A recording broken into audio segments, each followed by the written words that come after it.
여기는 라운드아웃이 많아 이렇게. 네. 오른쪽 차가 무조건 우선이야. 사고 많이 나고 이런 데는.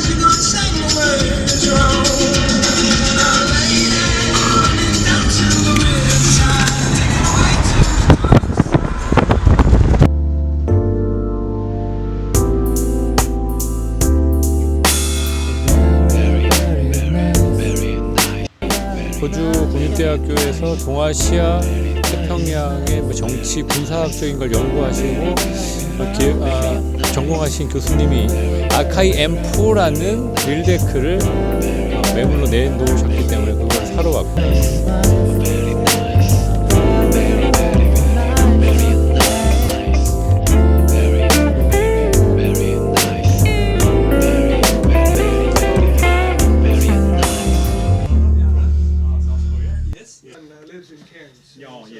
So he's going up there to help with it. Yeah, see, it's a historical machine here. Okay, have a seat. Yes. Yeah.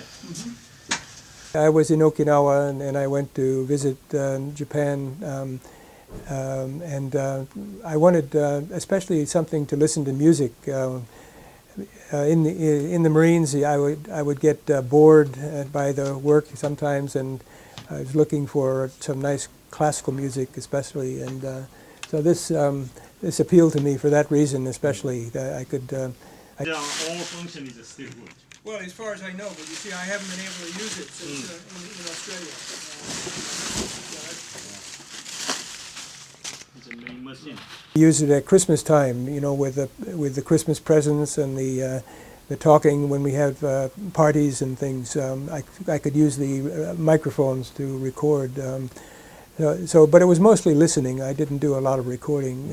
Of our three children, nobody seemed interested in it at all. I mean, I'm a historian of Vietnam. I try and get them interested in that subject. That's hard enough.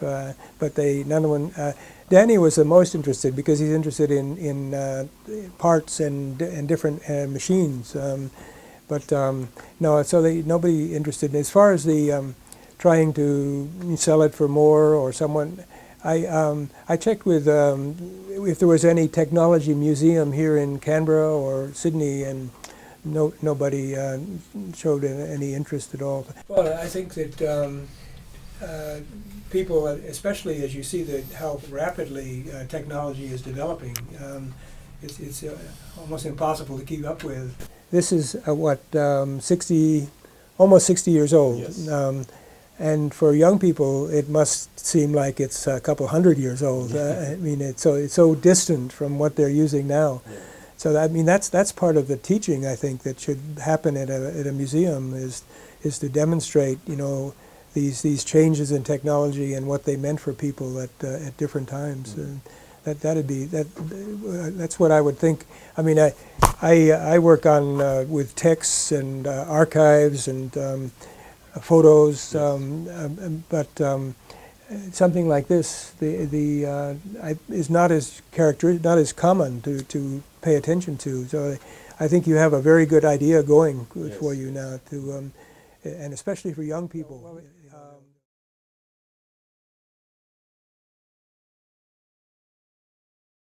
In Okinawa,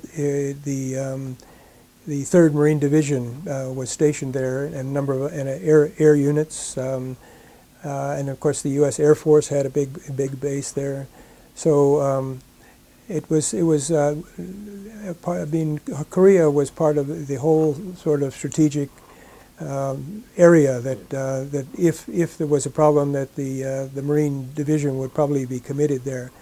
So we received, I was a communications watch officer, so I was receiving and processing all the ingoing and outgoing messages. The Korean War broke out in 1950, on my brother's birthday, June 25th, 1950. I always remember that. And I was 13 years old. This was the first time that I really became involved in an international event. And I followed the New York Times. We were living in New York at the time, and very carefully. And I made myself a map, actually, of Korea. Yep. and I put it on the wall in our living room.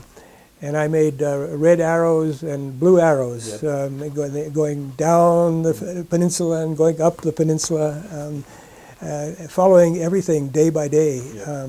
And that was the first time I took a direct interest in international affairs. And we moved a number of times from Berkeley to Ithaca, to Cornell University in New York.